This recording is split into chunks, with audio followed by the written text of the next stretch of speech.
Breaking news. వడ్డీ వ్యాపారులపై పోలీసులు special focus పెట్టారు. రాజన్న సిరిసిల్ల, వేములవాడలతో పాటు ఉమ్మడి జిల్లా వ్యాప్తంగా ప్రత్యేక డ్రైవ్ నిర్వహించారు. ముఖ్యంగా ఎస్పీ మహేష్ బి గీతే ఆధ్వర్యంలో వడ్డీ వ్యాపారుల ఇళ్లలో సోదాలు నిర్వహించారు. ఒకేసారి 14 ప్రదేశాల్లో పోలీసులు ఈ సోదాలు చేశారు. అధిక వడ్డీలు, డైలీ ఫైనాన్సర్లపై స్పెషల్ ఫోకస్ పెట్టినట్లు చెబుతున్న పోలీసులు అక్రమ రుణదాతలపై సమాచారం సేకరిస్తున్నారు.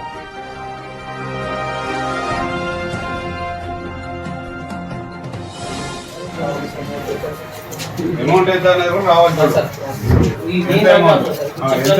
ఎంత అమౌంట్ బ్లాంక్ చెక్ ఎంత దొరికింది క్లియర్గా ఉండాలి.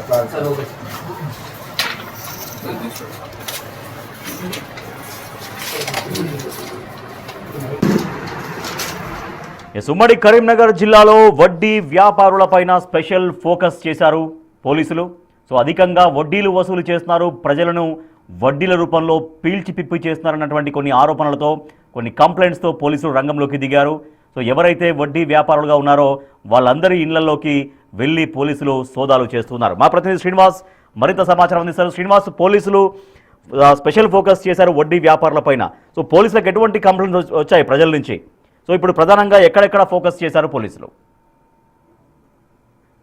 రాజన్న సిరిసిల్ల జిల్లా లోపల ఇటు ఎలాంటి అనుమతులు లేకుండా అక్రమ ఫైనాన్సులు నిర్వహిస్తున్నటువంటి వారిపైన ఈ రోజు పెద్ద ఎత్తున కూడా ఇటు ఎస్పీ ఆధ్వర్యం లోపల ఇటు అక్రమ ఫైనాన్స్ నిర్వహిస్తున్న వారిపై దాడి చేసినటువంటి పరిస్థితి కనబడుతుంది. ఇక్కడ రాజన్న సిరిసిల్ల జిల్లా లోపల ఇటు సిరిసిల్ల, వేములవాడ 2 ప్రాంతాల లోపల కూడా ఈ చిన్న చిన్న వ్యాపారులు పెద్ద ఎత్తున ఉంటారు. అదేవిధంగా సిరిసిల్ల లోపల చేనేత కార్మికులు పెద్ద ఎత్తున ఉన్నటువంటి నేపథ్యం లోపల వారి అవసరాలకు అనుగుణంగా ఇటు చిన్న వ్యాపారుల నుంచి పెద్ద వ్యాపారుల వైపు కూడా పెద్ద ఎత్తున కూడా అక్కడ వడ్డీ వ్యాపారాలు చేస్తున్నటువంటి నేపథ్యం లోపల ఇలాంటి అనుమతులు లేకుండా సామాన్య ప్రజలకు వడ్డీ భారం మోపుతున్నటువంటి పలు ఫిర్యాదులు వస్తున్నటువంటి నేపథ్యం లోపల ఈ రోజు రాజన్న సిరిసిల్ల పోలీసులు ఎస్పీ బి గీతే ఆధ్వర్యం లోపల ఇటు పెద్ద ఎత్తున కూడా అక్రమ ఫైనాన్స్ల పైన ఉదయం నుంచి కూడా కొరడా జుల్పిస్తున్నటువంటి పరిస్థితి కనబడుతుంది. ఆ ఫైనాన్స్ లోకి వెళ్ళి అక్కడ అక్రమంగా ఆ ఫైనాన్స్ పేపర్లు రాసుకున్నటువంటి వాటితో పాటుగా